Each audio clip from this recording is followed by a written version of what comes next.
টানা ৩টে superhit cinema এ যেন এক অবিশ্বাস্য সাফল্যের গল্প, যেখানে অনেক প্রতিষ্ঠিত অভিনেত্রী একটি হিট সিনেমার জন্য অপেক্ষা করেন। সেখানে রাশমিকা মান্দানার তিনটি সিনেমা ব্লকবাস্টার।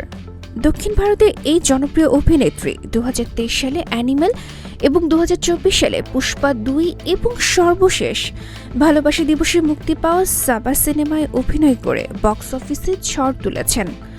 কিন্তু কিভাবে এত দ্রুত তিনি দেশের শীর্ষ অভিনেত্রীদের কাতারে উঠে এলেন? আসুন দেখি তার সাফল্যের রহস্য।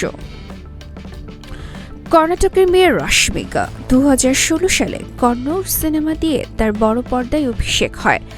এরপর ধীরে ধীরে তেলুগু সিনেমায় কাজ শুরু করেন। প্রথম দিকে তার সিনেমাগুলো ভালো ব্যবসা করলেও তেমন আলাদাভাবে তাকে মনে রাখার মতো কিছু ছিল না।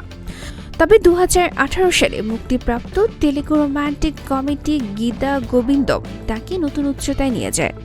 ছবিটি তরুণদের মধ্যে ব্যাপক জনপ্রিয়তা পায়। এরপর ২০১৯ সালে মুক্তি পাওয়া ডিয়ার ক্যামেরন সিনেমায় এক নারী ক্রিকেটারের চরিত্রে অভিনয় করে রাশমিকা তার অভিনয় দক্ষতা প্রমাণ দেন। কিন্তু তার ক্যারিয়ারের মোড় ঘুরিয়ে দেয় ২০২১ সালে মুক্তি পাওয়া পুষ্পা দ্য রাইজ।